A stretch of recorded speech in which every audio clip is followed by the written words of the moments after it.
Beneath the relentless sun of rural South Carolina, three young friends pedal down a long, empty road, the air thick with the promise of summer. Jenny follows close behind, her laughter echoing in the stillness of the countryside. They pass a weathered sign, a silent sentinel marking the border. "Welcome to Lee County." Billy breaks the quiet, his voice carrying a hint of youthful boredom. "Betcha nothing ever happens here." At the murky edge of Scape swamp, an eerie stillness hangs heavy in the air, Spanish moss draping the ancient cypress trees like ghostly shrouds. Jenny, brows furrowed in concentration, unfurls a tattered map, its secrets promising either fortune or peril. Undeterred, Jenny points towards a hidden trail, her expression a mixture of determination and resolve as she prepares to lead the group into the swamp's embrace. In the dimly lit room, the glow of the laptop screen casts an eerie light on Billy and Jenny. Newspaper clippings and blurry photos surround them, a chaotic constellation of evidence. Jenny reads aloud, her voice echoing in the shadows. "Reptilian humanoid, 7 feet tall, attacks cars." Her words hang in the air, painting a vivid, unsettling image. Billy scoffs, dismissing the outlandish claim. "Sounds like a load of hooey." The flickering light from the screen dances across their faces, reflecting the tension in the room. On the porch, Cletus rocks back and forth, a bulge of tobacco distending his cheek. One of the kids, Billy, breaks the silence, curiosity lighting his eyes. "You ever seen the lizard man, mister?" Cletus pauses his rocking, a glint in his eye, and with a tone of exaggerated bravado, he replies, "Seen him? Boy, I outran him." Cletus continues, lamenting with colorful exaggeration. "Messed up my Buick something fierce." Under the cloak of night, armed with flashlights, the kids embark on a brave journey into the murky depths of the Scape swamp. Jenny, her voice echoing in the night, shares a chilling rumor. "I heard he likes shiny things. That's why he attacks cars." In the oppressive silence of the swamp, Jenny squints, her arm extended, pointing towards an unseen horror lurking in the murky distance. Jenny's voice cuts through the stillness. "Look! Over there!"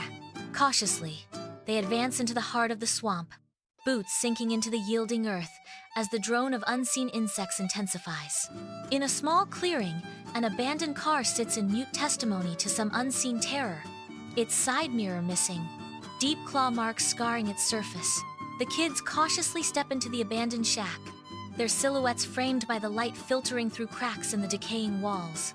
Dust motes dance in the sunbeams, illuminating the interior of the dilapidated shack. Lizards crawl everywhere. Sketches of bizarre, reptilian creatures are scattered across a rickety table, hinting at the shack's unsettling past. Lizards crawl over the desk.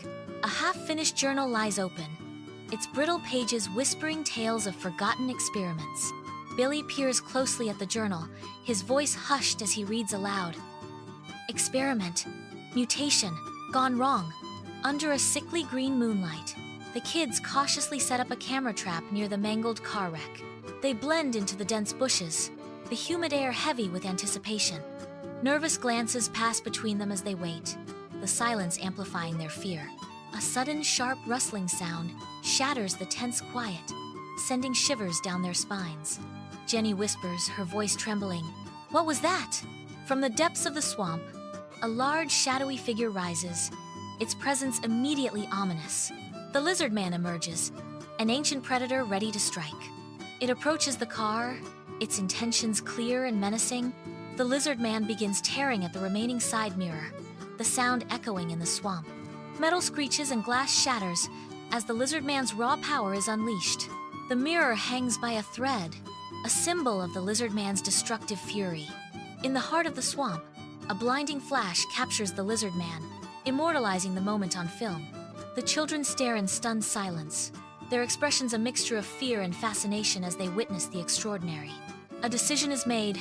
With bated breath, they begin their cautious approach toward the unknown. Jenny's voice cuts through the tense air with a hopeful sentiment. "Maybe he's not so bad.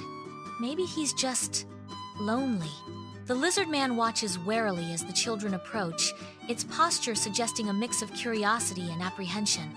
A fragile connection begins to form as the children extend a hand of friendship, hoping to bridge the gap between two worlds. Deep within the swamp, a figure emerges, bearing the signs of a fierce struggle. As Billy approaches, the lizard man's pain becomes palpable. Billy notices the lizard man is hurt and exclaims, "He's hurt! We have to help him!" The lizard man, wounded and wary, eyes Billy with a mix of pain and cautious hope. The murky swamp reflects the urgency of Billy's compassionate declaration. The lizard man watches, suspicion slowly giving way to gratitude. A soft guttural sound escapes the lizard man's throat, a whisper of thanks in the wild. Days turn into a routine as the kids venture into the Scape swamp, their hearts softening towards the lizard man. They approach cautiously, offering food and water to the misunderstood creature. A bond blossoms as the children realize the lizard man is more frightened than ferocious. Billy, driven by curiosity, dares to ask, "Why were you attacking the cars?"